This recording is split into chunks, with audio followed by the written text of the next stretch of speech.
një rregull që të lexojmë para se të lexojmë Kur'an, të themi atë frazën që i kërkojmë mbrojtje Allahu subhanahu wa taala për të na mbrojtur nga djalli i mallkuar. A kemi menduar ndonjëherë pse është pikërisht kjo frazë para se të fillojmë leximin e Kuranit? Ka shumë arsye, mirë, por një prej arsyeve kryesore është pikërisht ajo që shejtanit nuk i rrezikohet, djallit nuk i rrezikohet asnjëherë në bazë projekti i tij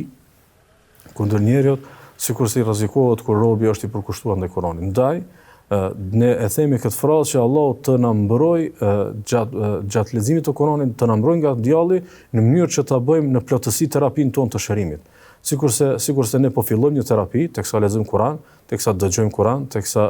reflektojmë dhe meditojmë nëpërmjet Kur'anit, ne po e fillojmë një terapi të shërimit. Dhe po i kërkojmë mbrojtje Allahu subhanahu wa taala për të na ruajtur gjatë terapisë së shërimit, të na mbrojë nga sherrri i shejtanit, sepse sherrri i shejtanit dhe e keqja e tij është pikërisht që ne të mos shërohemi, ne të ngelim tek e keqja, të ngelim tek ajo që nuk e kënaq Allahu subhanahu wa taala dhe të ambientohemi dhe të familiarizohemi me ndyrësirat e zemrës, të ambientohemi dhe të familiarizohemi me sëmundjet e zemrës, të ambientohemi dhe të familiarizohemi me veset të cilat pastaj shpërfaqen në fetarinë tonë dhe realisht pastaj ne ndoshta duam të lidhemi me Kur'anin, mirë po nuk mund të lidhemi me zemra të sëmura, po edhe nuk mund të lidhemi me prirjet nëse i lëm të lira prirjet e egos tonë, të cilat realisht rrezikohen fuqishëm në bazë teksa ne i përkushtohemi Kur'anit. Për arsye, Ibn Qayyim rahimahullah e përmend këtë që ne i kërkojmë Allahu subhanahu wa taala mbrojtje përpara leximit të Kuranit dhe se si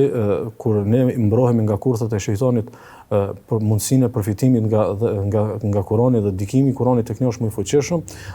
përmend se Sheikhul Islam Ibn Taymija rahimahullah i paskashton kësaj për këtë me këtë që i kërkojmë mbrojtje Allahu subhanahu wa taala përpara leximit të Kuranit. I paskashton Ibn Taymija rahimahullah nxënësit e tij Ibn Qayyimit rahimahullah, nëse të sulmon dikush,